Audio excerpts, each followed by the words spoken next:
Show me something.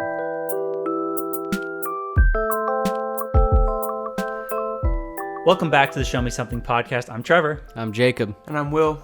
And this week, I showed the boys Kipo and the Age of Wonderbeasts, a Netflix original done by DreamWorks Studios. Yeah, what did you guys think? We'll start with Jacob. Yeah, I was surprised. I didn't know it was DreamWorks. When I saw that, I was like, oh shit. I was like, what's Trevor showing us this time, dude? I was like, Trevor's trying to step it up. And I'll say that you definitely delivered. I think that it took me probably like a couple episodes to really get into it. Probably, I think on the third episode is when it really started to stand out for me. I think that's the one with the cats. Yes. Yeah, I really, really liked it a lot. I think it was really great. I think it was a really, really great show. It was like nice to see another like kind of like kids-ish show that has like that deals with serious issues or deals with like real topics and stuff like that. For sure. Because like a lot of the show is like dealing with about like identity and how people are perceived and stuff like that. And it's really nice to see. Also, the world building was fantastic. So good. The animation and colors were amazing. The music was like some of the best music I've ever heard in a children's television show. For sure. Some of the songs in this show are like on a Spotify playlist for me. I definitely believe that. The music was awesome. I loved the music. Yeah, there were some really great features in it. The episode with the wolves. Fucking Jizza's in it. He plays, I think it's Bad Billions is his character that he plays. Jizza and John Hodgman are the two. Billions, which is great. I was when he started rapping, I was like, oh, I fucking Jizza. know this voice. Yeah. I didn't notice it until he started rapping either. I was like, holy fuck. Yeah. Yeah, no, it's a really great show. It has a lot of good payoffs. The characters are great. The atmosphere is awesome. I'd give it a probably like a 9 out of 10. I really loved it. I would definitely recommend watching it, and I will definitely watch the second season. Awesome. Yeah. Will? Yeah. 9 out of 10. Oh, easy. Yes. And they were even, I didn't want to delay that because I've been like hinting that I had strong feelings about it all week. And Trevor, I think, has been very anxious to know how I felt. I had a feeling you would like it, to be fair. It's really, really wonderful. It didn't even take me, I think, past the intro to understand that I would love this show. The sensibilities it has are really incredible. From the opening moments, the art style is unbelievable. It's like not fully watercolor backgrounds, but it has that vibe. Yeah, it seems like it's intended to appear like watercolor backgrounds, but then the character animation is all very sharp and crisp, which I think is a really cool juxtaposition aesthetically. Everything Jacob said, I pretty much mirror. There were even episodes that I think were maybe like a 9.5.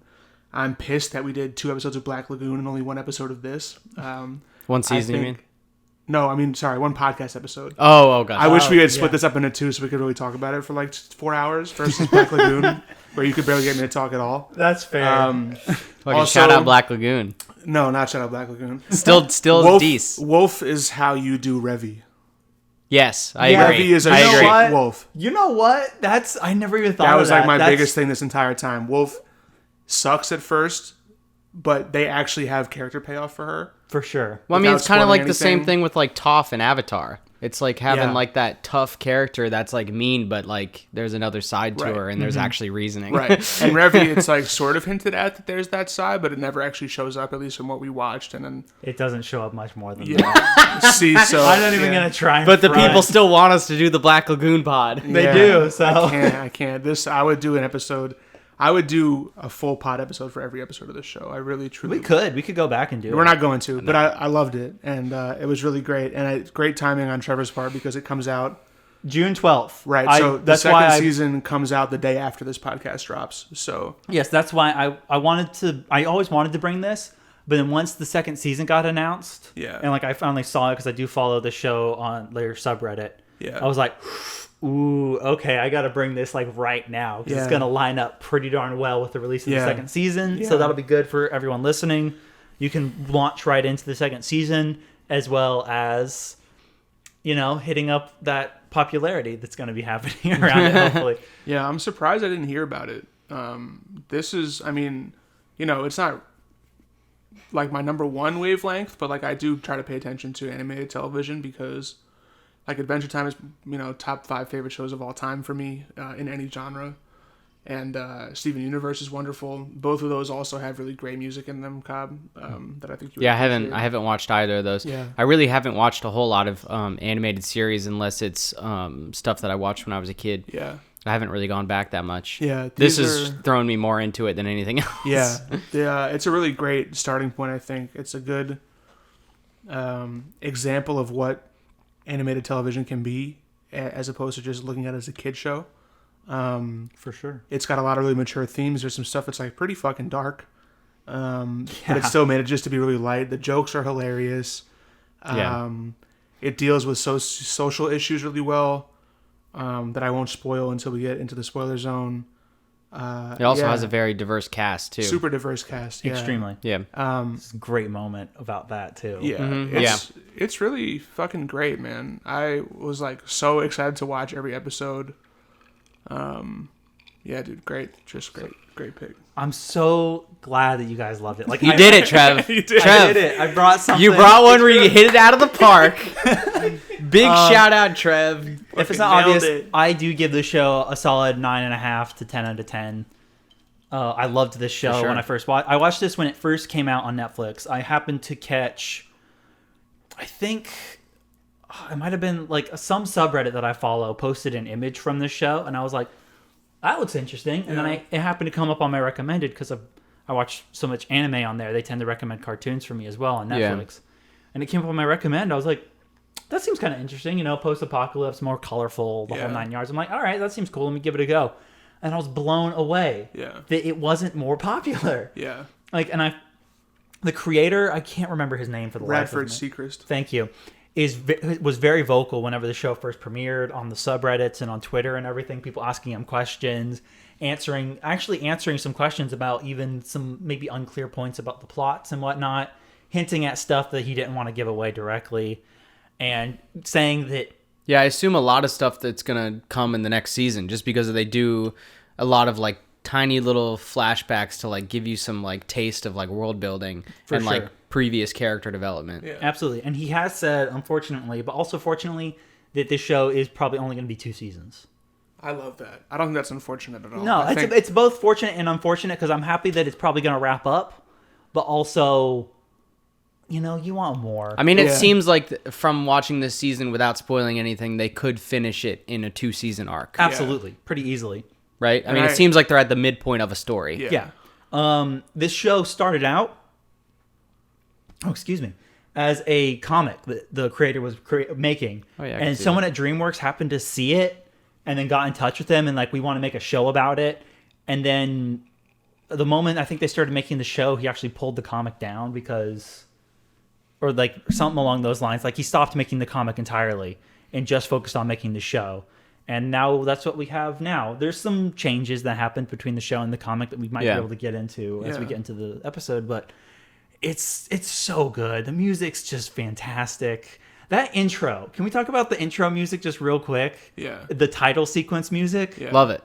Every time I hear it, I'm just like dancing so in my upbeat. seat and like vibing with it. Also, like, the way that they like show the title every time. Yeah. I love that so much. Other stuff has done it. I can't think of it at the time, but Atlanta does it. Oh yes, Atlanta does do it. Yeah, it's so great when like the title is like worked into the scenery. For sure. Fuck, I love it. It's so nice. It's just like a little hint of like creative juices that like doesn't really matter. It makes so much of a difference. Just aesthetic. It makes a huge. The attention to detail that this show has is so nice. But the music is great. I mean, it could put you in a great mood whenever you hear it, and then it shoots up her name onto the screen. You're like, fuck yeah, dude. Fucking Kipo. And it's a great show. And they like bring in the Age of Wonderbeasts. And it's like, what a good title, too. It's just, I actually don't love the title. You don't love the title? I wish it was just Kipo.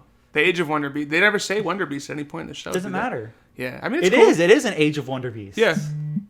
Oh, God, I'm sorry. Yeah, I would like to know more about the background. Like, I really want to know what happened in the world. October 2020, according to the expiration date on that milk. Yeah. Oh yeah, October 2020, end of the world. Yeah, because it says, what was the other? There's another note, like a nod to it, I think in episode 1. Yeah, it's like they find something that's 2019, and this is obviously getting into minor spoilers, but someone says 2019 is old world, and I was like, oh shit, so it must have been right around the time then. Yep, October 2020, and the theory for a long time... Could be, honestly. Yeah, before we got the announcement of when season 2 was, a lot of people were like, October 2020. That's season 2. It's got to be, and then it's like sooner, which is so much nicer. But yeah, but like, what was it? Was it like nukes dropped? Like, why is everything so crazy? We don't know, man. We don't know. Like, people have tons of theories about like a forced evolution virus or FEV, like in Fallout, and stuff, and like all sorts of like theories that pop up on the subreddit that I follow, but. No one knows for sure. Yeah, I mean, if it's going to be, if there is truth to the rumors that it's only going to be a 2-season show, I'm sure we'll get some type of explanation. It doesn't seem like the type of show that would leave that stone unturned. Let's hope so. They're very detailed, and it seems like it's very well planned out. Yeah. I mean, also the fact that we don't know is I find to be okay. Yeah, for sure. I would be fine with it too. I would just like to know just because I think it's interesting. For sure. But like, it's also the ultimate overall plot doesn't really depend on how the world ended. It's just the fact that humans are not the top of the food chain anymore. Yeah. And it's interesting. I mean, Adventure Time is a similar thing. Like, you don't really know. Like, for 3 seasons, they don't talk about why the world is the way it is, but then they actually go into it, and it's wonderful, of course. But I don't think the show suffers in those first 2 seasons for not knowing what happened. Exactly. But I guess we can get into the spoiler zone and start with episode 1, Burrow Girl. Real quick, sorry to do this. No, go for it. Just like one last thing. If you are curious and your interest is piqued by this, the one caveat I would say is don't go to it expecting like an entirely unique show, because the story itself, I think, is not the most original. It's not. But I don't think that the show lives or dies by the story. I think it's all character work. It's world building, like Cobb said, the aesthetic, like Trevor said. Like, don't be caught up in the fact that it's just like you're like just another post-apocalyptic show. Like, that is simply a framework for like the wonderful shit that this show has to offer. Absolutely. I think it has such a positive outlook too on the on like the post-apocalypticness of the environment. Yeah. At least the main character does. She has Kipo such a positive attitude. She is ridiculously optimistic. She's so optimistic. It's great though. It's very refreshing to have a character like that. Especially right now. Yeah, it is. It was very nice to watch. Yeah. And for that character to be the main character, like on occasion you'll find like in a show a character that's like too optimistic at times, and you're like, okay, but a lot of the time that's also paired with somebody that's like, they always make that character like kind of dumb, at least, you know, and she's like incredibly smart. She's like well educated. Yeah. She just wants the best in the world, and she makes the best in the world through her actions. It's fucking great, man. So good. Yeah, it's nice. It's really great. All right, I'm so glad this is going to be a gushing episode instead of the usual rag episodes that I bring. No, a lot of gushing.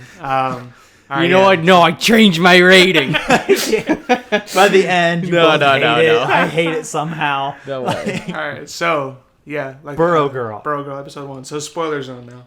Yes, official spoiler zone. No more, but waits.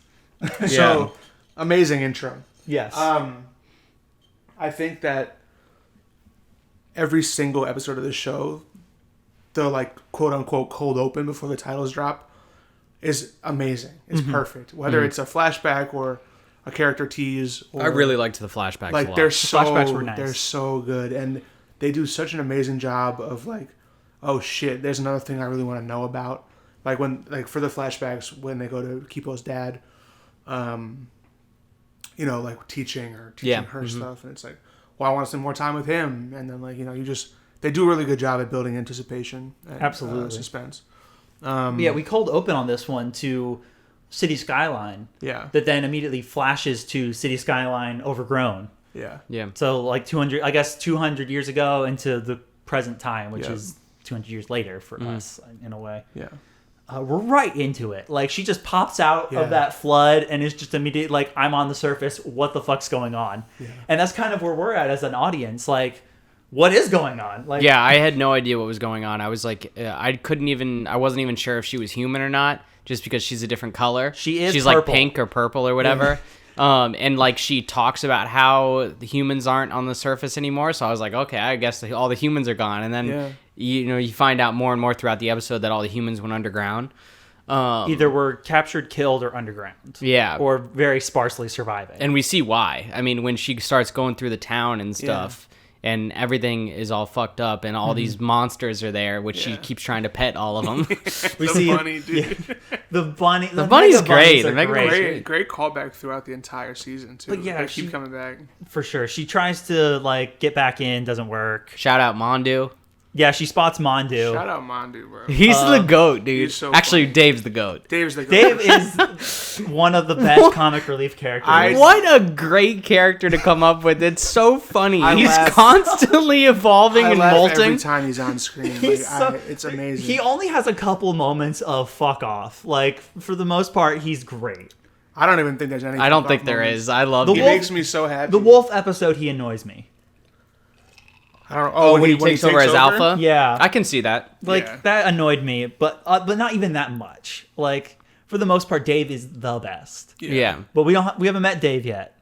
Yeah. So yeah, he comes in episode 2. Like, so Kipo and Mandu. I want to know I forget who sings for her, but she does that first that fucking Surface World song is so good. One of my notes is fuck the bird for ruining that goddamn song because it was so good. She finds a little guitar shop after meeting the Dubstep Bees. The Dubstep Bees are great, yeah. And she does just this little song, like the Surface World song, so good. Yeah, it's wonderful. And then giant, basically like a house wren, or some sort of little songbird. Sparrow just busts through the wall and eats her guitar. Yeah. We also find out in this episode that her burrow is where the cloverleaf is at. That's a symbol that they use for their town. And the cloverleaf happens to be an intersection. Shout out City Skylines. That's immediately what I thought of. I was like, I know that intersection. Yeah, those big roundabout intersections, which is dope. And she meets Wolf, who kidnaps her after she does her amazing clothing change, like her shopping montage, essentially. Yeah. I loved that shopping montage because all those outfits were actually dope. Yeah. Like, every single one was like, that would work too, except for like the giant ballroom dress. But like, it was so good. Just like so many bits of the show are just great. I'm sorry. Yeah, I love my last note for the episode is just frogs come after them and they find a baby bug thing. Bug baby. Like, what? I was like, what the fuck? So yeah, she finds Wolf, which is this young girl who like kidnaps her pet pig to eat it. Yeah. And she's like, you got to help me. And Wolf, for some reason, agrees to help her. She has like a crazy staff with a, I think it's called a Deathstalker stinger, scorpion's tail on it. Yeah. That we find out later doesn't do lethal damage. No, it just like stings you. It knocks, like a wasp. It knocks people unconscious and causes some memory loss. Yeah. How does it have venom in it though? Since it's like detached. Mutants. Right on. Explain it away. I mean, it doesn't matter. I mean, it's just same thing with the snakes later on. They're like, we have venom coursing through our veins. It's like, that's not how snakes work. That venom is in a separate Those sac. snakes were great, all right? That snake was Joan Jett. Yeah. Yeah? It's fucking nuts. It's the cameos are insane. Oh, it's so good. But that's much later. They're insane, yeah. We also, there's like a lot of little stuff that I'll probably try to mention because mostly my notes are just like little moments. The fucking slug with the car on its back. That was dope. I laughed so fucking hard. She's just riding on the slug car with the dubstep bees playing the beats. The dubstep bees are dope. They're great. The dubstep bees have like a serious thing throughout the whole show somewhat. Yeah, they do. They keep coming back. Yeah. Same with the frogs. They keep coming back throughout it. Yeah, but the frogs you know are like a big deal. The dubstep bees, you're like, oh, that's a fun thing. And then at the end, you're like, dubstep bees, what? I really didn't at first. I thought the mod frogs were going to be one and done as it was going on because I thought it was just going to be a different creature every couple of episodes. Like a creature, like a monster of the week kind of deal. Yeah, because they move on. They don't really come back until like maybe episode 5 or 6 or something like that wolves, when they start seeing him again. Yeah. Because they just move on to different animals. Like they move on to the cats, they move on to the snakes, and so forth and so on. Yeah, for sure. And there's so many funny moments to just like start this episode, like the death ivy. Yeah. Like Wolf tries to walk away, and then she's like, "I'm just gonna go this way," and then just that little butterfly lands and just dies immediately. Yeah. Throughout it, also Wolf has like surface rules that she's giving Kipo the whole time. It feels a little bit like Zombieland rules. Yeah, for sure. Same like rule vibes. number whatever. Don't shout. Do that, Don't do this. It's ringing the dinner bell. Yeah. And at a certain point, Kipo's like, this is much later in the show, but she's like, Are you actually keeping count, or are you just making up these numbers? Yeah, because it was like 60 something. Yeah, 63. Don't do this. It's just like, are you really? So good. But are we moving on to episode 2 then? Do you guys have anything else to say about the first episode? Episode 1, I'm a little foggy on the way it ended. They end up in like they find a sunken business tower, like business building, right? Yeah, they find Dave, right? That's the last note that I have for episode 1 ends with after they've met the Mod Frogs and spilled the ink on him. That shit was so funny. That was so good. Why is he so concerned with his suit? I was calling them business frogs. They're great. His little pencil mustache. Yeah, I like them a lot. So They're good, really and they give him the. Their suits are so tight. Their suits are so nice, crisp, dude. And that's part of their whole shtick. Like you find out later why he cares so much. Yeah, but how are they able to like jump around and move around so much if their suits are so tight Mutants. to them? Huh? Mutants? Mutant suits. They're spandex suits. Away, baby. They're spandex. But like the episode ends with the Mod Frogs looking for them. And Jamak has memory loss. Yeah. And they're looking for him in the house, and they find baby Dave. Yeah. But we don't know. It's just baby, like Bug in a cocoon. Fucking baby Dave is so cute. Yeah, that cold open for Ep 2 starts on Benson, right? Starts on Benson. Listening to tunes, and he's like, he scales like the thing to get to the truck. To get to the like truck. A tower How did that truck get up there? Yeah, I don't know. Mutants. I liked that it was up there, though. It was For sure. And he's like... Great. Listening to his new tunes because he just found them like in a cassette though, by the way. He's so dope right off the bat. Benson he is great. I like so much swag. I hope that in season 2 we get more backstory of Benson and Dave. I think we will. Because that is one part of it that isn't explained a whole lot. Like they talk about how they've been with each other for a long time, but like we don't really know a whole lot about them. I have to assume that about Benson, their past at least, because Benson is more or less an adult most of the time. Benson? Dave is more. I was gonna say Benson's a kid. I'm so sorry. That Dave is more or less an adult most of the time. That he found Benson or something as a small child or a baby. Him. Yeah, we don't know. We get a lot of Wolf's backstory. Because Wolf's backstory is more. I hate to say pressing. Important, but it's pressing. No, it is like Dave is just like he's like. We've been surviving, and that's about it. Like I don't have this serious trauma or anything. I mean, a lot of the character conflict comes from. It's mostly between Wolf and Kipo. Yeah, absolutely. If there is any conflict between the four of them at any point, it's generally. Except for when Benson and Dave were wanting to leave. Right. There wasn't a whole lot of conflict though. It was really just that was more internal conflict. Yeah. They've been on their own doing their own thing, so. Like, and they're not really up for saving these people. Yeah. They're just like... It was right when the crew was starting to get established. For sure. That was what, Ep 4, I think? Right? Yeah, because it was a snake episode. It was Ep 4. Yeah, that was Ep 4. But yeah, so Ep 2... Explosion berries. Yep, explosion berries. That's we finish up on the cold open where he gets a bunch of the soda pop and slides down the tower. The giant turtle. Yeah, knocks that I'll tower. Shout over. out Avatar. Yeah, there's a couple of moments with the giant turtles where I'm like Avatar. There's another. I think this episode there's another one. There's another plot line later that reminds me of Avatar, which we'll get to when we get to that episode. But I think the show is very referential and indebted to a lot of animated television, which is fair. Like it's hard not to be nowadays. Like you can't. It's hard to do original. Like this show is pretty original. Yeah. To give it credit, for sure, it is. Yeah, but it's hard to watch it and not be reminded of other stuff. Oh, absolutely. But if it reminds you of great things, that's a good thing. Exactly. Yeah, for sure. And it doesn't go, they stole that. It's like, it's a nice nod. Yeah, exactly. Yeah, they're not stealing stuff. And plus, it's Adventure Time and Avatar, which are two of the greatest animated television shows of all time. So. Yeah. If you guys haven't watched Avatar or want to rewatch it, Netflix, it is on right now. It's number one trending. I don't know how you would have not seen it. We started rewatching it. Riss has never seen it, and I haven't watched it since late college. So I'm gonna start rewatching it soon. It's wonderful. Haven't done it yet. Me and Abby had just rewatched it right before it went on Netflix, just because I have the Blu-rays. Yeah, it's so fucking good. Yeah, it's great. Did they up the resolution on the Blu-rays? It's the same. It's the same, right? Just the 480 box. Yeah, you can't really do anything about it. Okay. So we get Dave shows up at the house that Kipo and Wolf and Mondu and Baby Dave are at, and the Mod Frogs are there, and they're like, you, and he's like, he comes up with that great bit about the explosion berry disease or whatever, and he spews the soda all over them. Yeah, and they run away. So good, and then he meets the crew, feeds Dave his formula. And we get the first moments of seeing Dave go through his life cycle Yeah, my notes for this is the baby bug drinks soda, and then under it, not a baby, named Dave.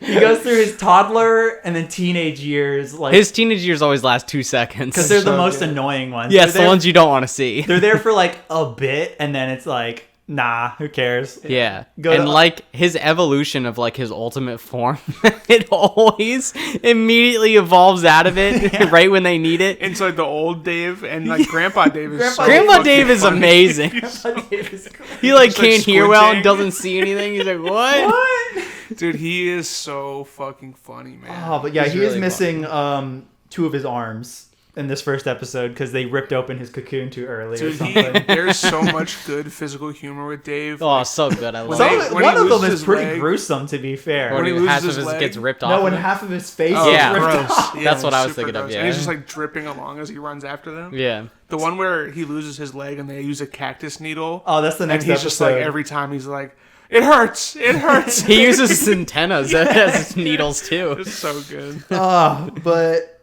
yeah, fucking great. We have, I think, our first great chase scene in this episode too. On a turtle, right? The big like water turtle. Is that what I'm thinking of? Running away from the frog. Yeah, it's we do the big turtle. So Dave and Benson try and trick Kipo. They take her. Yeah, they take the Deathstalker staff. They take the Deathstalker and their bike and run off, and then Wolf. Yeah, the bikes really aren't a thing after this. They're not, but it was I forgot about a mode of transportation. I totally forgot about it too. Yeah. Yeah, so they go. Wolf and Kipo go get the bike and stuff back, but the Mod Frogs attack in the middle of them trying to get the bike back, and the Deathstalker. Also, their car is dope. It's pulled by a dragonfly. Yeah, it's so cool. All the cars are fucking awesome. Especially the flying one a little bit later in this episode. That one's cool, but also the flying one later in this episode. Fuck the Mod Scarlet Frogs Man, boss dude. Car. Yeah. Yes. With the flies tied to the wheels. Yeah. Also, fuck Scarlet Man. Bringing up Scarlet Man, is there a like undertone of like anti zoos in this, right? Because don't they bring up where like he says that he was like. They were kept in cages. Yeah, for kept years. in cages by the dad, right? Yeah. I don't think Scarlemagne himself was, but I think. I thought he was because he knew him. He knew it. This is way later, at the very end. The last 5 minutes of the season. I mean, it doesn't matter. We're already in trying to spoilers. build to that, but yeah. Sorry, but it made me think of it when he mentioned Scarlet Man. Yeah, I was like, I that's think like it's my more big... him using that as like a thing to drive all the mutes. As we find out later that like Wolf and everyone calls the mutated animals that talk mutes. It took me 4 episodes to understand that mute was mutant. Oh, really? Really? Yeah. Damn. Jeez. Oh, also, shout out BioShock. I feel like the character design where Scarlemagne and his crew, even though it's like colonialism or whatever, them like in the ball grounds with the masks on, dancing and stuff, reminded me so hard of like BioShock Infinite. It reminded me of Eyes Wide Shut. Okay, right on. Very different thing. Okay, yeah. I was thinking BioShock Infinite because they're also in the clouds. Yeah, it was also terrifying. Yeah, it's... Fuck Scarlemagne. He uses like a pheromone to control people. Yeah, he's terrifying. This is way later. It doesn't matter. I mean, it doesn't matter. It doesn't matter. The whole show's fucking yeah. amazing. If you're at this point and you are gonna watch the show, you fucked up. You You fucked up. It's You your fucked fault. up. We watch it. clearly labeled it. Still watch it because it's great. Yeah, definitely. But yeah, again, so plot isn't the main thing here. Like I think that just living in the world is so enjoyable. I think the world is, yeah. absolutely. So Because it's not like at any point I was like, oh, fuck, you know? yeah. Like there wasn't really any of that point. Because you know she's gonna get back to her dad. You know it's not gonna last. Like it's just like that's like the typical. When I gave that disclaimer up top, like it's not ever gonna be like a holy shit, I've never seen anything like this before. Yeah. Plot wise.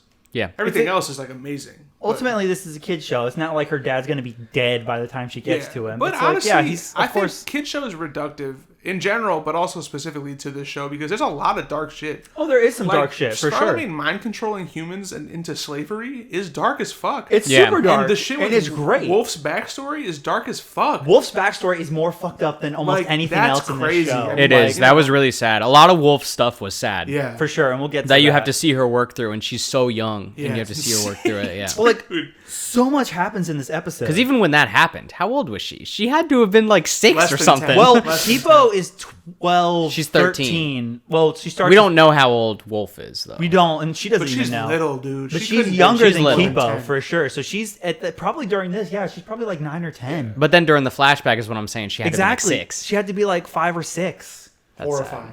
And that's a lot of shit to happen. We'll get to the flashback later. But I just want to like make sure like so much shit happens in episode 2 because not only do they try and get the stuff back from Benson and Dave both get kidnapped by the mod frogs. Then they, after get off the turtle, go and try and save them. And that's when they bring in the Mega Bunnies to get all of them out. And they have that dope chase scene. Yeah, also through the skyscraper canyon. About the Mega Bunnies, they always the mom always chases after whoever has like her baby's fur on them or the scent or whatever. Because that comes up multiple times. Yeah. So I just kind of wanted to put that out there why the Mega Bunny was there, you know. It happened in the first episode.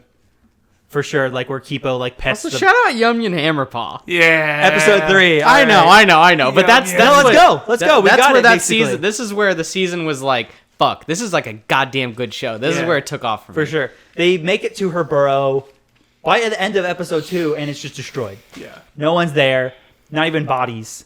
So she's like, well, they must have escaped. They must be alive. They must have either They weren't escaped, in the backup bunker. Nope, or been taken by the Mega Mute or whatever. So. Yeah, then at the end of the episode, we get all the cats in flannel with their axes. Yeah, the episode title, Real Cats Wear Plaid. Yeah. Was the flannel animation not super fucky to you? No, it doesn't move. It stays like stagnant. Hands across it. It stays stagnant. Yeah, that killed me. It killed you? I didn't like it. It was weird. It's a style really I've seen before. Really, I've never seen it. Chowder actually did I don't know that. What that is. I didn't really watch it. Is it a show about clam chowder? No, I know what show you're talking about. I didn't. It was on Cartoon Network, I think. Think so. It's a Cartoon Network show.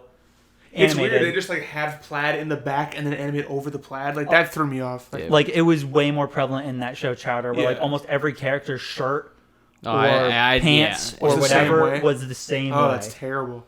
But it's a style. I forgot about it immediately because the cats are fucking hilarious. The cats are great. They have like a Viking culture. They're so great. They have like a lumberjack Viking culture, which is wild. And they just like are very like rowdy and they fight each other. But they're also still cats. Yeah. So like they make them pancakes and they fucking have hair in them, so they're just having hairballs everywhere, but they're still eating them. Which was disgusting, by the way. It's still funny. Gross. But we find out in the episode that their leader is gone. He went up to the treetops and they haven't gone.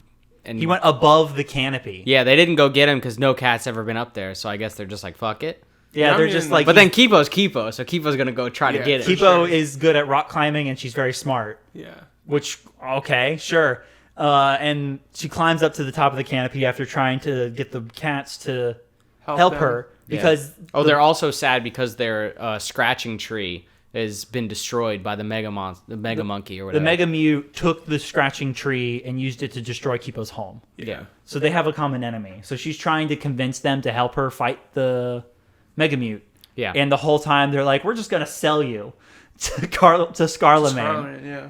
And like, whatever. Fuck Scarlemagne. Fuck them. Yeah, they escape with that amazing song. The Yumyan Hammerpaw song. Oh, it's so good. It's very good. Legit, that's on my Spotify playlist. That's the first one where I was like, holy shit, this is so great. Yumyan. At first I didn't like it, and then they got into it, and I was like, wow, this is fucking awesome. And the singer for Kipo is so good. Yeah, she is. She doesn't get that many opportunities to sing. Like, I wish there was like a full song that Kipo would sing at some point during this show. There's another song later in the show that's really good. What the fuck is it? The rap? All We Have Is You? The Bad Billions rap? Because that shit was dope. Well, she didn't sing that. That doesn't count. Yeah, it's so good, though. Count. That's Wu-Tang. The one where she's singing with her dad. Yeah. What We Have Is You. I think so. It's like...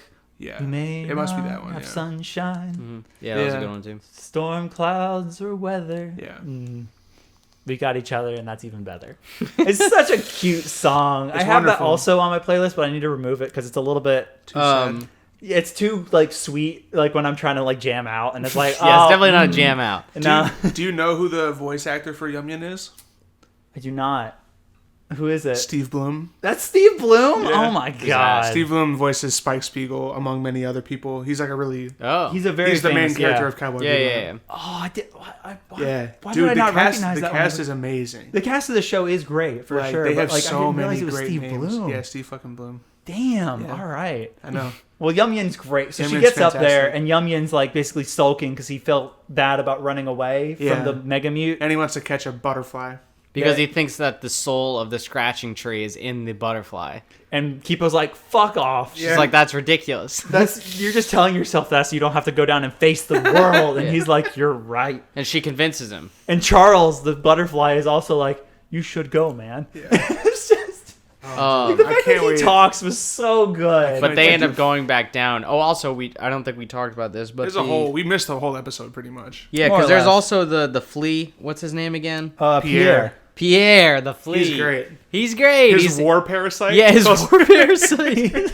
That's what Yumyan Hammerpaw rides into battle. And Yumyan's 7 feet tall. And he also, what does he say? Like, I own you all? Or Yumyan owns you all. Yeah, it's so goofy. He's got his dope guitar axe. It's great. It's a giant guitar axe. But yeah, she essentially is able to recruit the Lumbercat army. Yeah, the Lumbercats. You got that right. Yeah, and they are against on their everyone side. else's wishes. Like Wolf and Benson and Dave are all like, we need to just go. Yeah, they're not used to hanging out or trusting mutes at all. Like Benson is a bit more okay with it because he's got Dave. And Dave's a mute, so he's like, all right, but he's like, these guys are crazy. But Dave still knows like the Earth rules where you basically you try to stay alone. As Dave is very humanoid. long as possible. And then she's when she recruits Yumyan, she sneaks away from the rest of the group after they've escaped. Yeah. Which happens a lot. She does a lot of things in these episodes alone because everybody is not as open as she is, basically. Right. Which, to be fair, kind of, I get it. She's right almost all the time, but what if she wasn't, kind of thing? She should still talk to her group a bit more. But anyways. It does backfire a few times, though. It does. But she rocks up, and they're going in to go save her, and she's like, hey, guys, I got the cats. Yeah. And they're just full for it. They're like, yeah, let's go. The music is blaring. Yumyan Hammerpaw. It's so good. He's the goat. I love the cats. I was picking up Pip when this is happening. I was like, my boy. My boy. He's fucking dead asleep next to Will right now. You need to give him. You need to get him a plaid shirt and a little axe. He wouldn't like clothes. But yeah, so Ep 4 is where we get into, right? When they have the cat army and the crew moving towards Cactus Town, which is the name of the episode. And we get another flashback cold open in the city, right? Either with her dad or it's with her dad. City. Yeah. The flashback is, I think this is where she sings the song that we were talking about just now. Because we see rock climbing or no? No, that was the last episode where the Megamutes come and her dad pulls her down. Yeah. She falls in the water. He eats her down the water. Does he eat her? Because and this is the first hint that we find that her dad knows more than he lets on because he's like, they found us. And it's like, who? Yeah. What? Yeah. And yeah, but this is the episode where she's singing with her dad and he's got his guitar pick, which comes around later in this episode. Yeah. His clover shaped. Everything's a clover in this underground city. To be fair, I guess they've been there for... God, how long? I think they said I think it was 50 years without a breach. Without a breach, it's been 200 years since the but whatever the fuck. They say later on. I think it was 50 years without a breach. Something like when that. They moved in the last episode when they moved to Site B. Yeah. But yeah, we get the cool flashback, and then Kipo talks about how she's only 12 in this episode, which is when we first realized what her age is. Jesus, this girl is 12 years old. She's a kid. Yeah. She's dope. Damn. The cats battle it out with the snakes because they're in the snake territory. Yeah, this was one of the more forgettable episodes. This one, the snakes are cool though. The snakes are cool, but the snakes are hard rock and roll. I wasn't super invested. What the fuck was it? I think it might have been episode 6. I don't know. Really? This is where they see the giant mute as well. Oh, never mind. Mega Mute. Yeah, you're right. So much happens in each episode. Yeah, you're right. I watched them all very close together. So honest to God, maybe just the first half when they do the guitar song or whatever. Yeah, the guitar. For sure, this show. Going back and watching it, it almost feels like each episode is 2 episodes. Yeah, because so much happens in every episode. But it's nice that you're not drawing everything out to where it's that episode you can more or less skip. I think the episodes went by very quickly. They did go by very quick. There's only 10 episodes. Yeah. So that's They're all 24 apiece, I think. Yep, about 24 minutes apiece. But yeah, they meet the snakes, and this is when Benson's leg gets ripped off. Yeah. Mm-hmm. And they give him the spike. Yeah. Which is hilarious. They're able to win over the snakes because Kipo is an accomplished guitarist, apparently. Yeah. So, like, the snakes are looking for just the crew while the battle's going on elsewhere. Right.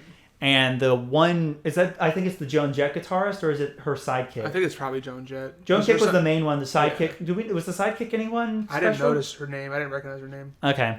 Well, regardless, Joan Jett, Snake, and the sidekick Snake, which is more or less a stoner Snake, are like trying to figure out a rift while they're looking for Kipo, and then Kipo comes out and is like, "How about this?" And Benson then rips off Dave's antennas and uses them as drumsticks. And Dave is just screaming. Yeah, he does vocals. Yeah, that shit was good. It was so good. And then they're like, "You guys rock! Yeah, we'll help you. Fuck it. We'll let the cast out to go help you fight this giant mega mute. Sure." Yeah, they lead them to the giant like cactus cave, basically is what it is, and crazy that's where cactus he's in there. Growth. Yeah, in that area. And throughout this whole episode, this is when Benson and Dave are trying to figure out when they're gonna leave. Yeah, because they're like, "We didn't agree to help find Kipo's home, right?" And they're like, "No, we didn't. Like, I love Kipo, but we're out. Like, we don't want to do this." And then Kipo's just like, "All right, bye guys. You don't have to do this. It's super dangerous." And they're just like kind of felt. Yeah. It's like they got dumped first. They got dumped first, so they don't want to be dumped anymore. Which is kind of shit, but also great. And this is also where we see the first like mind controlling of Scarlemagne on the Mega Mute. The Mega Mute's got the collar on with the pheromones. Yeah, like Kipo's able to calm him down off the pheromones with her guitar playing. Yeah. And then see that later with the dad as well. When he bashes through, he's like, "You don't want to do this," and we see the collar go off in the flashback. And I think the monkey's able to retain some sense of agency just as the pheromones are hitting. Yeah. Because even in this one, he like answers a few of Kipo's questions about where her people are, and then she's like, "Oh, but like, why did you do it then?" And he like points at the collar, and it goes off, and he drops her immediately and bolts. Yeah. What if Kipo's dad is the one who created these pheromones? It's possible. And like the whole like playing the music thing is like one way to calm them down. Like, and obviously Kipo doesn't know that in this episode, but she does calm the monkey down by playing music. Yeah. Absolutely. And then also like Scarlemagne and him have a relationship of some kind. Scarlemagne is using that pheromone now against humans. Yeah. But also the pheromone literally comes from his body, so we have to assume maybe the dad either altered... But he was able to extract it somehow, right? Yeah. Well, just by sweating, remember? Because he's playing the piano... Well, this is much later, but he's playing the piano and sweating, and you see him like wipe the sweat. Oh, no, I didn't pick up on that. Okay, he wipes the sweat and drips it into the perfume bottle next to him. So what if he was like a lab monkey? He could have been a lab monkey. Professor Oak. I mean, he was a bastard. He was a bastard. Yo, if Kipo's dad's a bad guy... I doubt it, because... That'd be dank. It could be possible. Imagine he's guilty, and that's why he's so good. But also, all the His name's Professor Oak. The mutes came around 200 years ago. Yeah, but when did his dad come around? But I mean, when did Kipo's dad come around? Probably not 300 years ago. No, but I'm saying like he would, if he's like a smart guy and he's living underground, he's trying to figure out a way that they can go back to the surface probably. So he's trying to find a way to control mutes. That's very possible. That's what it is. I dig it. I dig the theory. I promise. You heard it here first. You're gonna want to post to the Reddit. Yeah, that's a pretty good theory. Actually, I had not thought of that. Me either until right this second. All right. But yeah, she finds out that her people are still alive from the Mega Mute, and that's pretty much where the episode is. Yeah, they weren't there. They were. They find out that they're in a next cloverleaf or whatever. Yeah, like she gets her dad's guitar pick, right? Yes. Out of the monkey's arm. It was on the ground in the monkey's lair. Right. And like this is also when Wolf is kind of like not as pessimistic in this episode. Yeah. She's like, they might not be dead. They might be in that hotel behind the giant monkey. Yeah. And whatever. But then the next episode is the one with the wolves. But yes, at the end of this episode, they receive the cat summon item, which is the tuna can. Oh, the tuna can, yeah. The cats also get their scratching tree back. They get their scratching tree, and we see they go back to the city and find the... Oh, no, they don't find that in this episode. Did they find that in this episode? I don't think anything else happens. They do not find it. The last thing I have... They get the cat summoning item. Yeah. And we hear more about Scarlemagne somehow. But yeah, the next episode is the Astronomers in Turtlenecks. Great title. So good. And this is where we really start to get some We see the Hinted frog guy info. get exiled. Yes. Yeah. What's his name? Freaking Jamak. Jamak gets exiled from the Tie cut. His tie cut off. Shout out The Office. Yes. So. Okay. I'm trying to remember when that happened, and not yeah. That's immediately what I thought of when I saw his tie get cut. All right. Yeah, and Jamak gets exiled from the Mod Frogs, which is just basically mobsters. Yeah. And he's like, we have this nice little scene of him like walking through everything, just like through like a bunch of environments. And It's then he all gets the shit on by like the biggest bird shit. But it's all the places they've been already. Yes. And the shit on was in Cactus Town. Yeah. That was a giant bird shit. Can we just like... It was massive. And he like freezes in it like almost instantaneously. But they're headed to the big telescope because they want to try to see if they can locate the burrow or her people. The burrow people, yeah. Just by looking through the telescope at the town. Which is fair. Like, that's a decent thought. Yeah. Like, yeah, use the observatory telescope. And Yeah. Wolf is immediately against it. She's like, no way. That's, well, wolf territory. And she is very obviously against it. By the way, I don't know if we mentioned it, but obviously if you've seen the show and you're listening to this, you know, Wolf wears like a dead wolf pelt on her she head. has a wolf skin. So we never did talk about that. That's why she's called Wolf.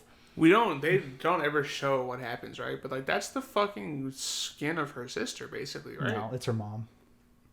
It's the mom one. How do we know that? If you look at some of the patterning on both of them, it's Really? like it matches up quite a bit. I thought it was her sister. I thought it was like an Overwatch pelt because of the coloring. It's like light blue and pink. It reminds me of what is that fucking Overwatch character that everybody has backpacks of? Diva? Maybe. Diva? No. No, if you look Same at colors. There's actually an Overwatch character who wears a pelt. So I was talking about Oh, Hanzo. no. Is this a Hanzo reference? No, but straight up, like we don't even see. fucking mom? Yeah, but going ahead, I guess, to her backstory That's fair. fully. That's totally her mom, the mom wolf. Well, that makes me feel that's a little bit less dark. Because if it was her fucking sister, I'd be like, holy She fuck. probably killed all of them, but Well, I probably know, but did. if I hope she wore- did. If she wore her sister, hope around, she that'd did. be fucked. that would be fun. Yeah, so basically, Wolf is alone on the surface as a child.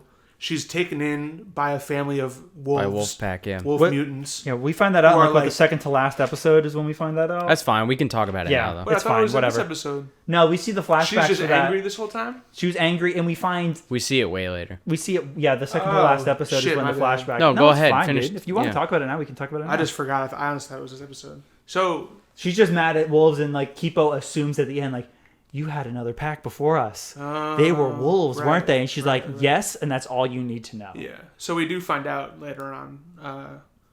She was like, what she thought was being raised by wolves. She was living in a house with 2 wolf parents and 8 or 9 What is it? Wait, hold on. wolf It's cubs. 5. Okay. Because there's the 2 3 pairs. Yeah, 3 pairs. Or is there 3 pairs or only the 2 I think pairs? it's 3. Was there 3? Well, Whatever. So it was It doesn't either matter. 5 or... Doesn't matter. At It all. doesn't 7. matter. Doesn't matter. It kind of matters. So she basically, it appears that they're raising her. She's be part kind of of an their pack. outcast. All the wolves have paired up. She makes friends with one other wolf who's alone and kind of a loner. They hang out. They're friendly. They have matching bracelets. Matching bracelets of flowers. And she is like she comes later on, finds out like she's the baddest. She's the most badass of all the wolf cubs. Yeah, too, she's like been through the fucking shit obstacle up. course and shit. And then you find out that they've been raising her just to have her be prey for her siblings. Yeah.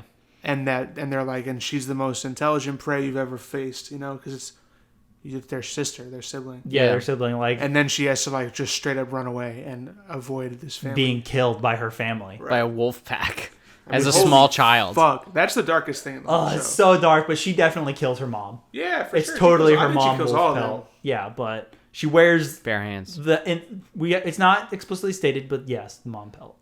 That's crazy. But yeah, so they have to go into wolf territory to look at it's a different wolf packs territory to look through their telescope, and they're a bunch of nerds. They're all scientists. So Yeah. funny. Hipster wolves. Yeah. With their Hipster turtlenecks. scientists. They rap though. They have a dope rap about everything they know in the known universe. Yeah. I mean, Jizza, man.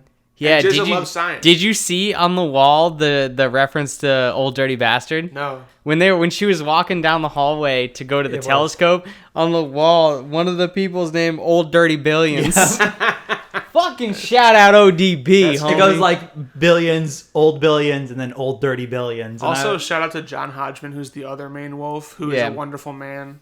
He's a great, very funny comedian. But yeah, I fucking loved this episode. It was really good. Oh, this is the only episode that bothers me with Dave. Yeah, that's fair. I just really love the voice acting and the references and the music. For sure. I just love Jizzit rapping. Yeah, it's nice. It was a big I just want some Liquid Swords. This is also the first episode we see Kipo have some sort of like something going on. Like her abilities come out. Oh, yeah. Sure. Yeah. Because they they infiltrate the building by like being a pack. And like, hey, we know science. And Dave's like, I'm the head guy. I know things, even though Kipo's supposed to be. He says he's the alpha. He's the alpha, even though Kipo is supposed to be, because she's the smartest one out of all of them by far. Kipo sneaks off. And Dave's probably the dumbest by far. Dave is definitely the dumbest one. Easily. Other than maybe Mondu, but like that's just because Mondu is Mondu's not dumb. Mondu just can't talk. Mondu's smart as fuck. And he loves Cheese Whiz. He loves cheese puffs. He loves Cheetos. His dream sequence is great. That was one of the hardest I laughed. The dream episode is really good. Yeah. Dream episode's good. We find out some interesting stuff too about people in that one, but I really like the bad guy in that one too. He's just like a brain parasite. Yeah. Well, he's a water bear. He's a what? Water bear. What's that? Am I supposed to You guys take? don't know about water bears? That's a real thing? They're real things. Oh. They're like one of the only creatures that we know of that can survive in the vacuum of space really easily. Dope. So never gone to space. That's why they're a very interesting like thing. Oh, okay, wow. Is that why he says he's gonna go to space at the end? Yeah. Frick. It's also a great Pixar short film reference when he's the cloud at the end. Yeah. For the Pixar short film with the clouds. Fuck yeah. We're all over the Shout out Will watching all the Pixar shorts back to back with his team at our old job. Hell yeah, dude. They loved it. And we cried. So many sad ones. Lava, we were all like, sad ones. The dumplings. So sad. Yo. Pixar short film. I do love though that like when Dave jumps in and is like, I'm the alpha, Kipo's like, they're like, and who's the pig? And she's like, oh, that's our pack leader's wife. Yeah. She does play. And he says Benson's a robot and he does that dope arm twist thing. His arm rotates all the way around. Yeah. How's he do that? Weird. They give him a bowl of oil. They're like, we don't know a whole lot about robotics. He's so hungry through this whole episode. Poor he guy. pulls kind of a Sokka in this and just being hungry. Yeah, he is. Shout out freaking Benson, dude. Benson's great. Shout out Benson, dude. But yeah, Kipo sneaks off to go look through the telescope in the middle of dinner while they're doing the rap. Yeah, she finds Jamak. Yeah, he's all tied up. He's gonna be dessert. Releases him and he like can't get out the window. That shit was so funny. Don't look at me. And performance anxiety. Yeah. So funny. Also, at the end of this, when they run away and beat up all the wolves, because they have a fight scene where they beat them all up. Yeah. This is where we also see her night vision, right? This is when we first see her abilities. Yeah, she has night vision. Her dope like slit eyes. Yeah, it's dope. So cool. Crazy. But at the end of it is where we find finally the message from her dad, the 3.262. Yes, 3.262, the length of a parsec. Yep. And that leads us into episode 6, Ratland. Also a very good episode. Yep. This is the episode that has one of the best moments for me in it. The moment on the carousel. It was good, yeah. I loved that moment. It's wonderful. That was such a good moment. Yeah. So yeah, Scarlemagne I think this is where we first see Scarlemagne mind controlling humans at the beginning of this. So terrifying. So he's like a dude. baboon, like a blue-blooded baboon or whatever. He's like a whatever Rafiki is. Yeah, some sort of. He's a Rafiki with scars all over his face, and he's insane. And they bring the wolves in, and the wolves are like, "Yeah, we lost the prisoners. Yep. And our telescope's busted." Yep. And so Scarlemagne sends out his dope two-headed flamingo like air troops to go look for Kipo, essentially the burrow girl. Yeah. And then that's when we go into our. Is that when we go into the title sequence? I think so. That's after that. I don't know. Regardless, Kipo spends some time trying to figure out what the 3.262 thing is. So we get a bunch of math time. Yep. On a billboard, and then they go off. They realize that it's her birthday. It's her birthday, Right. and they decide to make it Wolf's birthday. Wolf's birthday as well because she Yeah. doesn't know when her birthday is, which is fair. Yeah, very cute. So they go off to find birthday presents for each other. Kipo goes with Benson. Yep. and Wolf goes with Dave and Mondu, and she's kind of pissed because she doesn't like mutes. Yeah. So she's stuck with the 2 mutes. Yeah. But she goes to find presents. They go to find presents for each other, and Kipo and Benson almost immediately find Wolf's present, like very quickly in that convenience store. Like boom, present. Let's go. Like Benson's like, I'm gonna take you somewhere cool now for your birthday. Let's go. And then that happens. Yeah, the rats are great. They've got a dope van. Yeah. They're like the nicest people ever. We get the nice joke about the season pass holders. Pass holders. I laughed at that too. They go through like the tunnel of like it's kind of like a tunnel of love type thing. Yeah. Yeah. Mm-hmm. Yeah. It's showing like it goes through different scenes of like all different like corny jokes. And stuff. Corny jokes and like automatons or like signs that light up of like mutes on the surface that they can see. Oh no, it's a megapug. Yeah. His bark's worse than his bite. Yeah. Hey. And then while they're there, you have Wolf and Mondu and Dave trying to find a present for freaking Kipo, Dave. And they're just kind of fucking around. And they find the perfect gift, which is the jacket. Yeah. And Dave is a dick about it. Wants to wear it. He puts it on and then he gets jacked and he rips it. He evolves or whatever. He evolves suddenly. It's so funny. Dave's the goat. So they end up giving her just the sleeve. The sleeve. But in the meantime, they also walk past parts, etc., and the T's. 2 T's are taken off of it. Yeah, basically the only thing that's lit up is Parsec. Yeah. Because and we're hinted at it at least that her dad totally took down the 2 T's. Yeah. Because they're inside the store stacked on top of the note. Right. Yeah. So her dad leaves Kipo a note underneath in the Parsec store that Wolf finds. And she decides not to tell him about it. Yeah, but back to Ratland. Betrayal. Well, that's betrayal, yeah. But in Ratland, it's a safe zone, except for Scarlemagne doesn't honor the safe zone. He doesn't, no. But before that, we get a really nice moment of finding out that Benson is gay. Yeah. Yes. So because Kipo likes him. She's giving him the highs and stuff. He's like, "What's going on?" We start to get the classic like, oh, the girl's gonna like the guy kind of moment, and like they're going around the Ferris wheel, and it's like you're kind of surprised at first because it's like, oh damn, she just comes out and says it. We don't get this whole will they won't they thing. Yeah, for like she just comes out and says I a like while, and then Benson's like, no, I like you too, but yeah, I'm gay, and she just. It's such a great moment. Yeah, it is. And especially because, and Rich and I talked about this for a while yesterday, because we're watching a different show, Never Have I Ever on Netflix, that has a few gay characters. And it's nice to see for once, like, a gay character not have to have coming out be their main story. Yeah. Yeah. You know, like, and that's a wonderful thing and it's valid. And obviously, as 3 straight white men, we don't really have a place to talk about this. But at the same time, like, you can only see a story, or you can only tell a story of a gay person having to come out so many times. And I think that the reason that there's still prejudice against gay people, or a large reason of that, is that we have to keep watching the coming out and not just like them being normal people, quote unquote, right? Yeah. Like, yeah, I think they also do a great job of making Benson's character just to be just abnormal. I mean, they're just a person. He's cool as he's shit. A normal, like him being gay isn't a plot point. Yeah, no, it's also not like a huge like thing that alters his personality. Right. No, like you see a lot of the time, more in older media, obviously, where they make a character such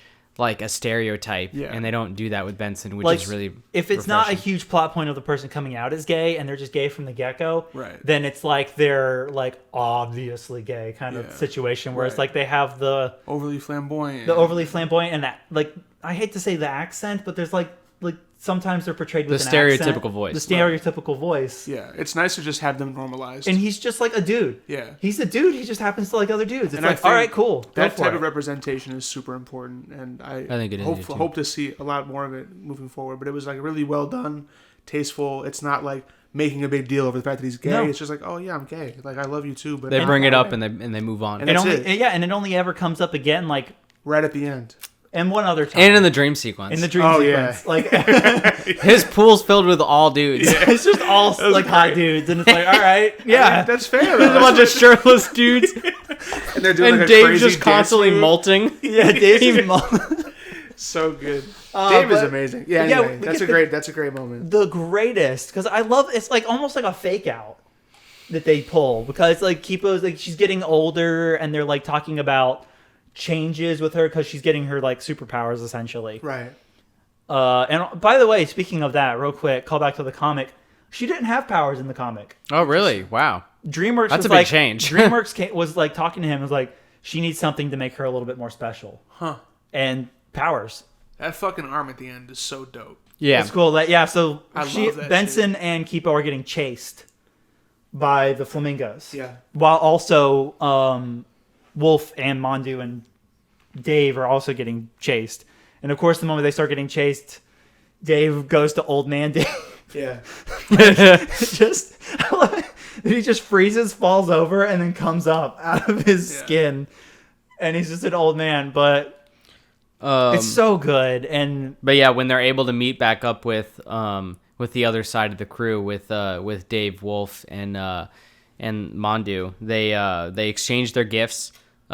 She gives Wolf the beret, or it's not just a little hair clip, right, with a little flower on it. Is that a beret? It's not a beret. It basically is. She's like, a hair clip, right? Use it to hold your hair back, so your hair gets in your face. Little flowers and stuff on it. It's sweet. It's a functional beret. Yeah. It's very functional. And then Wolf does not give her the letter. No. But gives her the sleeve, like you guys were saying Mondu's before. fucking pissed. Mondu is livid. Dave doesn't remember because he was old man Dave at the time. Dave's out of his mind. Dave's senile. And this is the part that reminds me of Avatar as well, because it reminds me of the storyline of Batu and the Water Tribe, where the Avatar holds on to the basically map of where their dad is at and doesn't give it to them, and that's like the plot point in the episode where they get frustrated and stuff like that. This one does it a little bit differently, but that's what it reminds me. Well, they also do that next episode.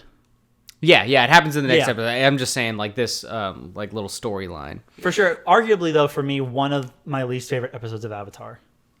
Batu and the Water Tribe. Yeah, that's like, fair. My least is it has the dope lizard though that can see colors. It does, and I like that. But like Aang keeping the letter back is just such a. It's not something that he would do. No, it's not. It's such a dick move. It's no Great Divide though. That is a bad episode. That's the worst for sure. But this is still like probably my second worst. That would be my second. Damn, worst. Batu and the Water Tribe. This though is done way better. I feel like. Fair anyways, like I don't know, like because Wolf seems like the type that might actually do something like that. Like she's so young too. Like she's like what? Like 9 the Avatar is young too. He's still not that young. He's Kipo's age. So, anyways, yeah, but like Kipo also during the chase gets like her like leopard print arm. Yeah. And like is super strong and fast and stuff during that. And Benson and her agreed to keep it a secret from Wolf. Yeah. And that's why she's also kind of excited about the sleeve because it's going to hide it. It was that arm.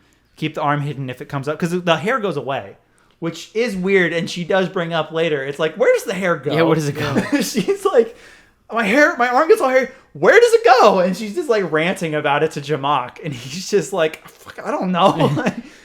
And the next episode is titled Mulholland. Mulholland, yes. We get in the beginning the flashback where we see Kipo's mom.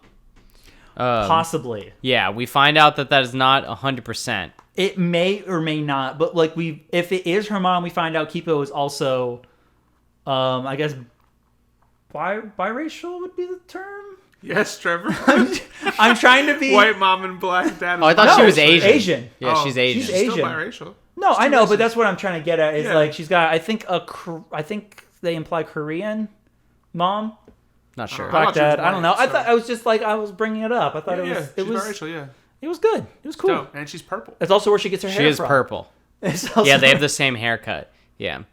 Yeah, before we find out that she's part mute, I had no idea why she was purple, other than just being the main character. Yeah. Underground, I guess. But like, why do they not bring? Yeah, but everybody else underground is just like normal people. Yeah. The people on the surface probably don't question it because she's from underground. Yeah. Yeah. Not a major plot point. No, until the end. They never really bring up. It should be more of a plot point, but you know. Why are you purple? It's dope. Purple? Yeah, you look great, but like you look great. But yeah, so they are looking. They're like Kipo's exhausting every possible aspect of what the 3.262 or whatever could mean, and so they're like walking 3.26 miles or whatever steps in every direction. In every direction, and a whole bunch of other stuff. And Mondu's pissed because he knows And because he has no cheese puffs. Yeah. No fucking cheesy poofs, bro. So they are like, man, we're thirsty. We need some water. And rightfully so, Wolf was like, don't drink standing water, looking at that swimming pool or whatever that was off to the side. Yeah. And they're like, I wish this Bonder fountain worked, and it worked. And they drank Benson thought it was a satellite. They thought those were satellite dishes, yeah. Why would he know what a satellite dish is as opposed to a water fountain? I don't know, he read a book or something. Yeah, I don't know. He found out. Benson doesn't look like the type to read a World. book. We talking? He's got that dope cat sweater. He does have his dope cat sweater. But yeah, we get like alternating dream sequences. Yeah, because they basically get absorbed and poisoned. Yeah, by the rapey, the water bear. By the water bear. He's like, I'm gonna put you guys in a dream. His voice is rapey. The way he moves is rapey. Yeah, what he does is rapey. Like, but in Wolf's dream, her and Kipo are jacked. Yeah, that was and funny. they're like superheroes essentially that are just out there hunting mutes, trapping, keeping, bro. Yeah, getting the damn Wolf. They get the Mega Bunny, right? They do, yeah. They get the Mega Bunny, and they've got like a huge piece of meat on like a spigot. So funny. And then it goes to Kipo's dream, which we see is the longest one, where she. Basically, her mom shows up in the burrow. She's like, I'm back. And Kipo thought she got sick and died when she was a kid. Right. But no, she's back, and she just left the burrow or something like that. Yeah. I forget what exactly happened. I mean, the logic is fuzzy because it's all made up. So. Yeah, because it's a dream sequence. Yeah. But basically, her mom also shows that she's half mute. Yeah. And it's like a bonding time where Kipo is able to learn more about who she is. Sorry, we're just so distracted by Pip. He's just the cutest cat in the world. Sorry. He's sitting next to me, just did a big old stretch. I just had to rub his belly real quick. Let out a big exhale. And then from Kipo's dream, which is good, there's like a lot of story background, even though maybe it's not necessarily reliable and true. We go to Dave and Benson. They're both jacked. Dave is jacked. They're just throwing but they're chilling at their pool, and dancing. They're like famous dancers. They're at like a sweet-ass house. Dave is a DJ or something like that. And then they, like we mentioned before, do a great little dance choreography where Dave just like molts his skin like over and over and over and over up to the top of the screen like a fountain. Yeah, they're famous. Great dance move, and like we mentioned before, just all hunky dudes. Yeah, which also this ends up spinning Benson into like a depression in the next episode. Yeah. Because nothing is as perfect as that dream was. Right. Which I can't imagine. That seems pretty like sad. A fucked up place to be. Yeah. And then we go to Mandu's dream where he's just like chasing Cheetos. He was in Cactus Town, but all the cactuses were Cheetos. So good. I laughed so hard at that. That's such a goofy little joke, but it was just so funny. But yeah, so Wolf is the first to be able to break out of it because she realizes that in the dream that is not the real Kipo. That is not how she would act. She would care about her dad. It's also her guilt. Her guilt breaks through. The giant ram busts in. Yeah, and is like because of the Aries. The Aries thing. But yeah, she's able to end up breaking everybody out of their dreams by basically just shouting at them. Yeah. I mean, which is fair. That would work. Probably. She wakes everybody up, and like in their dreams, they realize. To be fair, Dave knew. Like he even says, like Benson's like, "Wait, is this a dream?" And Dave's like. Yeah, totally. I knew it was a dream from the get-go, man. Well, Dave doesn't give a fuck. Dave knows that if he dies, he'll be fine. He's so wonderful. Dave's the best. But he's just like, of course this is a dream, dude. Like, yeah. But yeah, so they break out, and then Wolf eventually, once Kipo breaks out of her dream, realizes that it's too good to be true and that her mom did pass away when she was a baby. Yeah, which is sad. It is very sad. That's such a sad and a little bit traumatizing because her dad, like, his face like cracks, like because everyone's dream like cracks and shatters like a piece of glass or whatever. But her dad's face physically goes like, and then her mom and dad just explode essentially like in front of her, which is probably horrifying. Spooky. Yeah, but they all eventually get out of it and go to the shore out of the water. Yeah, and she gives Wolf gives the note. Well, the Mulholland is like, wait, you guys want to be out here, not in the dream? And they're like. Yeah, and he's like, wow, I've been going about this all wrong. And just like, I'm going to just go think. Goodbye. And just leave. He's like oddly not menacing about it. Like he thinks he was just doing a good thing the whole time. I think he genuinely believes, that he was like helping people while also feeding off of their brain energy. Creepy. Very creepy. But Wolf finally gives Kipo the note. But I love the moment when Wolf gives Kipo the note. Because she tells Kipo why she held back the note, and Kipo just understands, like a normal human. Yeah. She's like, you know what? I'm kind of mad. And she does stay kind of mad, not for long, but she's kind of mad. But she's also like, I get it. I understand that you are afraid of losing me and everything we've been doing because it's fun. Yeah. We're all like a group of friends. We're a team now. And she didn't want that to end. They're family, yeah. Yeah. And she did. So, like, that's totally fair. And I just love that it's not dwelled on for very long, you know? Yeah, it's not at all. It doesn't take an outside force to go, Kipo, you can't stay mad at Wolf. Yeah. She's your friend and stuff like that. Kind of like they have to do in Avatar, where Sokka and Katara just leave. They just leave Aang. They do leave. It's fucked. They just fucking leave Aang. Bato is like, and it takes Bato to finally talk him back into to talk him into going back to Aang. And like, but Kipo's just like a normal human. She's just like, that's fair. Yeah. Let's stay together, and hugs her, and they hug it out, and it's fine. They do hug it out. They love each other. I just appreciated that they didn't dwell on it for too long. I don't know. You know what I mean? Yeah, totally. And in the next episode, episode 8, Twin Beaks. Great name. Great name.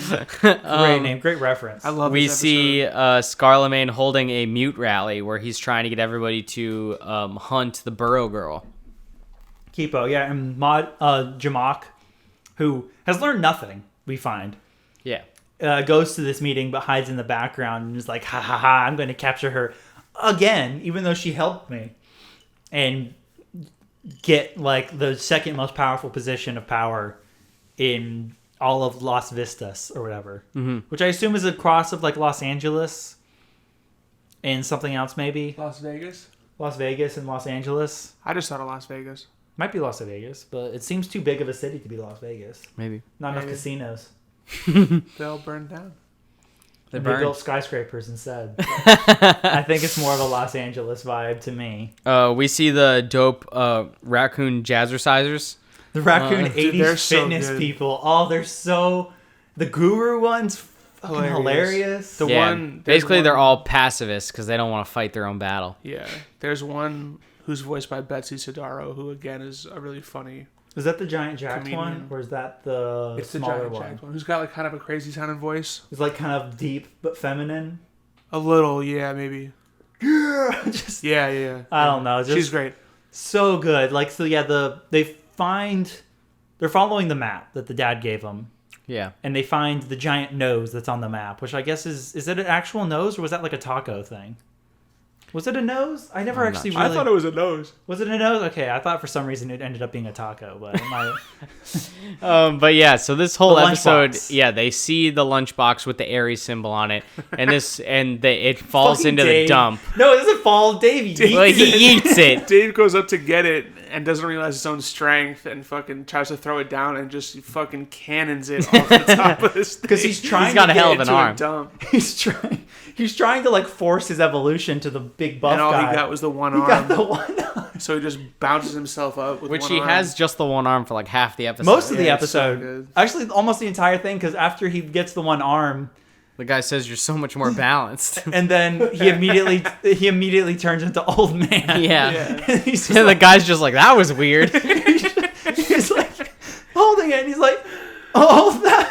So I fucking can't even funny. do the line. I think about it and I laugh so hard. He just like has a weird moment. Yeah. But this episode they're basically helping these raccoon people take down and Trevor's dying. Give me a second. Damn. They're helping Jesus Christ. They're helping the raccoon people take down Twin Beaks, who is this giant bird that has two different beaks, and they have like this elaborate plan with the mirrors and stuff, but they take it down. Yeah, because the bird, we find out, just steals their people every now and then, and they're just like in the middle of a workout after Benson's kind of going through this relapse of sadness after the dream sequence. Yeah. He DJs. He doesn't even care about it though. Yeah, and he's DJing and they're all working out and happy, and the bird steals two of their people, and they just keep working out and don't care. They're like, it's fine. He just kills us every now and then. As long as we just keep moving forward, nothing really bad can happen. And it's like, so anyways. So they come up with an elaborate plan to get rid of the bird. Which doesn't... Can we talk about... It doesn't really get rid of the bird. It just launches him. I think it eats it teaches him. the bird his lesson. Maybe, but it eats him not that far. He's a big-ass bird. Exactly. I feel like they also... I forget what the lines are, but... Kipo kind of sets it up as just this is what you can do when he comes back. Yeah, to be fair. So like they're gonna have to do it a few times to teach the bird a goddamn lesson. Yeah, Right. so they trick him. You don't come into our territory. Hell no. Junktown. Into like Rubber making band. a giant catapult essentially. Yeah. I fucking love the. I'm so sorry I lost it a minute ago. By the way, like, That was wild to see. It's unacceptable. it's funny. Supposed to be professional. I fucking love though the bird's like resting poaches between two power lines and it sags so much, kind of like the Pixar short. Yeah. With the big bird that makes it sag and Shout out yeets the Pixar. other birds up in DreamWorks stealing Pixar stuff again. Wow. Classic. Benson goofing the yoga raccoon the whole time was really funny. Like, just like, he's not outwardly mocking him, but Yeah. everything he's saying is like with a lot of sarcasm. He's like, wouldn't it be great to do a tree pose on a tree? Yeah. He's like, That shit was funny. yeah. He's like, this isn't a tree. He's like, no, but it's got the spirit of a tree. And he's like, yeah. He's just- every time he's like, It's your funny. truths are so like He's just a something. And classic stoner. classic stoner Slash guru yoga man. man. Yeah. But they get the map and it's a set of, or they get the lunchbox eventually. And Kipo gets like her arm and both her legs power up that time. And she's able to like sprint super hardcore and get the lunchbox off the belly of the... How did he get it on there? That's what I want to know. Mutants. How did the pigeon get the lunchbox? Mutants. It's just stuck on there, bud. Fucking whatever. Anyways, So she gets it's a pair of set 3D glasses. without the red lens. Just the blue lens. So she gets back on top of the spot where they found the lunchbox, puts him on. Lo and behold, across the garbage dump is a giant field with the cutest, biggest dogs. Just One of fucking them's a around. corgi. We Yeah, got a corgi, a Rottweiler, Saint Bernard, maybe. I don't know. some other dog, and some of like the corgi has like 6 legs. They're like the Mondu. biggest mutants we've seen so far. I think They're like, some of the they're biggest, really other big. than maybe the turtle that fucked up Benson's Yeah. truck. And then in that field is like a UV. I don't know what it's made out of, but it's a clover that she can see only with the 3D glasses. With the on. blue glasses, yeah, for sure. Which I feel like an animal with their different weird visions would be able to see that. Thinking too much. False. But anyways, at Thinking the too much. end of the episode, Wolf sees the fur on Kipo after Wolf decides that she is going to go with Kipo into the burrow. Yes. Because this whole time she's like, I'm not going with you. I'm just taking you to your people, and then I'm fucking off and doing my own thing again. Yeah, right, Wolf. But then Wolf is like, I'm going to go with you. They hug it out, and then Wolf sees the fur on Kipo's arm and freaks out. That Runs she's away. half mute and runs away. And then this next episode, the Mute Eat Mute World. Kipo is kidnapped by Jamak with and baby Benson. Yeah, and... Baby Dave. I was like, what? Benson is chasing after Wolf this whole time when she runs away to try With to get Mondu. her back into the crew with Mondu. Yeah. And this is where we're getting the Wolf backstory like you were talking about earlier. We find out more about like Wolf's, the fucked up This is mom the episode and also stuff. where we see all the different mutes that are chasing them and trying to kill them. The scooter freaking skunks. humming bombers. Humming bombers, and they're Great, dude. They're fucking nukes. Yeah, they That's have. terrifying. They're great. I love The explosive those. nectar, like Jesus. It's a Christ. straight up nuke. It like you could see the mushroom cloud. All the different Again, animals are so great. Another great, like there's every chase sequence I feel like in this has great music that accompanies it and great action that accompanies it, but it also doesn't overstay its welcome. It's there and then it's gone. Yeah, It's so good. There's a couple other like chase sequences I didn't bring up earlier, but they're so good. And this one, the slow mo going down, the the Mega Bunny, and all that was great. But yeah, Jamak and Kipo have a moment. They have their moments together. Cute. I fuck with Jamak. Underground. She reveals also that Kipo's sense of smell, I guess, is permanently like mutated. Yeah. Because she can smell everything and it's disgusting all the time. yeah. That was funny. That was super good. But Jamak ends up helping them because they Yes. end up getting trapped by all the mutes that are chasing them. But he comes up slyly and pats them all on the back and is like, "Oh, thank you so much for capturing the prisoners." But right before this, also they fell into a hole with the Mega Bunnies again. Yeah. But he has their fur and is placing it on each of the mutes' backs.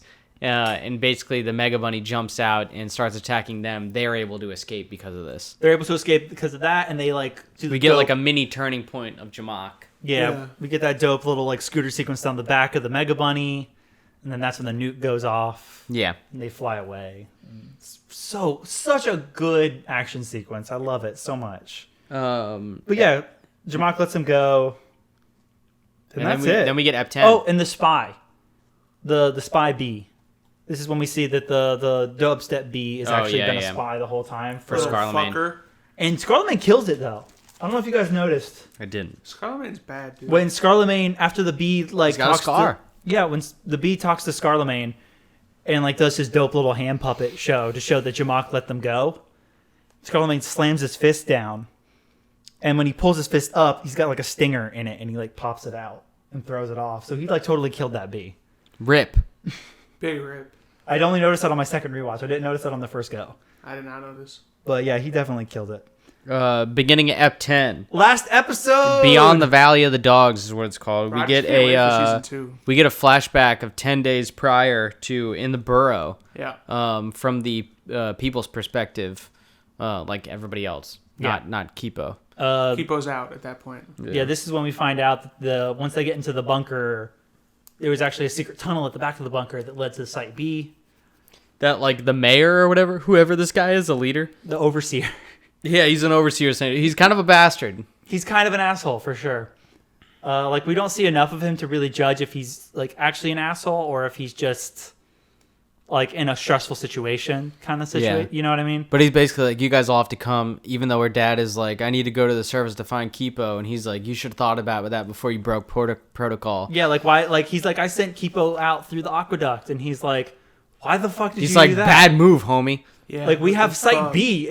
If he hadn't done that, there would be no issues. They would have gone to Site B, and that would have been it. Scarlet never would have found them. Kipo would have just lived underground and probably... Scarlet kind of needs the human puppets, though. You know? He does, but he never would have found them. Well, he needs more dancers. It would have taken him a long-ass time to at least... Because they were saying that the tunnels to go to Site B were a maze, essentially. That the Overseer, I assume, is the only one that knows the way to get there. Yeah. And they open the can of tuna to summon the Timbercats. They're back. Yeah, boys. The summoning item has been spent. They don't want to help, but they will give them Pierre... I love the war parasite. The girl, off to this, the girl cat, whatever her name. Did we ever find out her name? I don't know what her name is, but she's pretty great. She's got dope hair. I think we do hear her name for sure, but whatever. Yeah, she's both her and Yum Yin are no, we're not helping. Yum Yin and Hammer Paw. But they're can we borrow Pierre? And she's the one that says yes, and Yum Yin's fuck no. And she's you're doing it. You can't borrow my war parasite. He's dope, though. Pierre licks Kipo on the face, and he's fine. Yeah. He likes you. You can use him. What is he, a tick? A flea? He's a flea. Which makes sense for the giant dogs. Yeah. Yeah. Yeah, so essentially they jump on his back, and they ride him into the Valley of the Dogs. And they have, a sequence where they're, dodging the dogs and stuff, jumping on their backs and everything. The dogs run into each other. But they find her dad. They do. As soon as they land down, I guess, in the... clover. Must be in the middle of the clover, yeah. I assume they landed in the middle, yeah. I mean, she puts the glasses on and they're there at the paint. Yeah, she's look for something that you're not supposed to see. Yeah, look for something you can't find. And it's what? Well, it was just a manhole cover, to be fair. Yeah, in the middle of the dirt. So. Whatever, Random. What are you going to do? They find Dad, and they have a heartfelt reunion, and she is very much her father's daughter. Yeah. They very much express it with their jokes are the same, their nerding out is the same. Yeah. They make a whole joke. I gotta love that luminous phosphorus reaction or something like that with the glowworms. Scarlet also sees them enter the burrow. So. And he's hey, Rip. Humming bombers, can we use your nukes?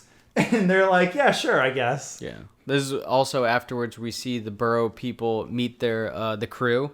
Yep. Kipo's friends. Her friends. Yeah, she has twin friends. Which is kind of crazy that she's also hey guys, this is my best friend. Yeah, get wrecked, nerds. Get wrecked. I've known you guys my entire life. With this girl I've known 10 days, best friend. I mean, is she not, though? That's fair. She is now. But also, like, what, Kipo, did you only hang out with your dad? Yes. Oh, yeah, her dad's awesome. Her dad is awesome, but also hang out with other people. Fuck that. But yeah, we have a crazy fight sequence because Scarlet breaks through the burrow of Site B, and we see Kipo have her dope, massive, like, cat paw. Yeah, so we get this, like, crazy psychedelic Purple Jaguar song sequence as a rock is falling on her and her family, essentially. Yeah, that was crazy. And it's like, oh, I have this song also on my Spotify playlist. I'm not going to try and sing it. But the Purple Jaguar thing, which, so we know that she's, I guess, a part Jaguar mute. Something like that. I don't know. Well, like, basically when she gets the big paw, it's more or less a Jaguar paw. Like, it's a cat paw. Do of some jaguars sort. see in the dark? Yeah. Oh. Cats do, yeah. Yeah. All right, cool. She's a jaguar. She's a Jaguar. And I assume heightened sense of smell looking at Pip, who's just asleep. She's got a heightened sense of everything, dude. Yeah, she does. Or he does. He does too, but so does Kipo. Yeah, but so she gets the giant one arm. A la, what is that show that always did that? You're thinking of Hellboy? He has the stone arm? Hellboy, but also I think Generator... I don't know if that's who you're thinking of, but that's what I thought. Generator Rex also kind of did that a little bit, but that was more... Ben 10? One Punch Man? One Punch Man does not get a giant one arm. That is also a show that's going to be some point on this show. My Hero Academia. They also does get a giant one arm. Persona 5? Does that happen in Persona? Persona 3. Does that happen? I don't think that happens in I Persona. haven't played it. I don't think that happens in either of the Personas. Red Dead Redemption 2. Yeah, That's specifically. okay. Anyways. SpongeBob Season 5, Episode 13, minute 24. SpongeBob and the battle for Bikini Bottom. Shout out. Great episode. Or great video game. We did love that They're game. remastering it. Yeah, I know. I have it on my wish list on Steam. God, I can't wait. Ugh, It says coming when I'm ready on the thing. that's good. So, not helpful, but... not helpful, but also I appreciate a good reference. Let's but, review Bomb It. Yeah, No. dude, let's do it. I appreciate that. They did that with Cyberpunk. They were like, it's coming out when it's ready. Ugh. Cyberpunk's going to be bad, though. Fuck Cyberpunk off. is not going to Fuck be off. bad. Fuck you. That's Fuck what everybody off. says from the No, demos. suck Fuck suck off. my dick. That's what Fuck everybody off. says from the Fuck demos. off. Just telling you. I'm giving you a heads up You're for wrong. when you pre-order it and then get sad. I already pre-ordered it. I haven't Twice. pre-ordered it yet. but Twice. I pre-ordered it on Xbox. I don't have it, but I want it. I'm gonna sit it. It's gonna I'm probably gonna wait and I'm gonna pre-order it just resell before it. it comes out because I try not to do pre-orders, but I also want. Yeah, the because bonus. pre-orders are cancer. You shouldn't give the studios that satisfaction. I don't want to give the studios that CD satisfaction. Projekt Red deserves that shit, though. The Witcher was a fucking amazing game. You can make that face all you want. Maybe I will pre-order it now. I don't know. punch You Anyways, fucking coward, dude. anyways, Why have the mighty have fallen, dude? You Hell yeah, fucking He's a jumping fucking into console, pre- bro. Let's Yeah, get you're a it. fucking console, I'm not dude. a console, bro. I'm buying it on PC. Isn't a VR console basically? It is essentially, dude. Yeah. You're a console boy. That VR headset is so. We, by the way, guys, we've been been playing playing a bunch of VR games because I brought my headset over. I got an Oculus Quest not too long ago, and it's great. And it's more or less a console. I will Console. admit, You're a console boy. I'm not a console boy. I'm a PC boy. He is. It's more of a console boy than I am. That is not true. Big true. You don't even have a PC. He's got a Mac. Same thing. Exactly. That's Gaming. not- I have a gaming Mac. Really, A Jacob? gaming Mac that he It's a built. prototype. He doesn't even run Mac on it. Actually, he runs Linux, but it's all Mac parts. Side-like Linux. Oh my It's all God. factory Mac parts.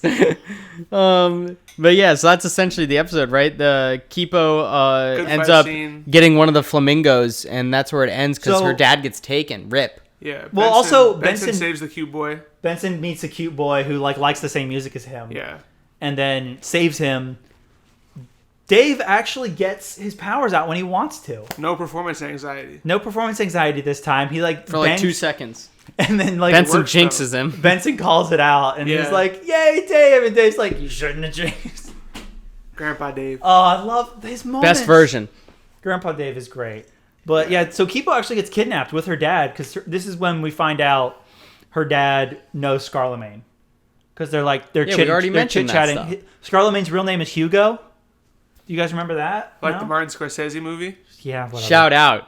But okay movie. Yeah, whatever. Fine movie. I don't know. You guys forget Asa Butterfield's fucking greatest actor of all time. The huge fake out where they're like Kipo gets kidnapped. Ben Kingsley but instead comes back.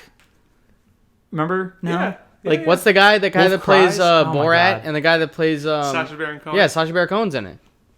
Yeah, good movie. Don't just not off that movie, brother. I'm not nodding it No, off. just I'm trying to fucking- finish. But up. essentially, we Wait for finished the episode. We already mentioned that stuff. You're rehashing. I was whatever. Hashtag rehash. Anyways, huge cliffhanger for season 2, which comes out probably the day after this is released. So please watch it. It's gonna be great. We're gonna watch it. We can't wait to talk about it. We can do another episode. I just meant in general, not on Yeah, I feel like we're probably not gonna do it because we're all just gonna watch it at the same time. That's probably. fine. Let's do that. Show me something new.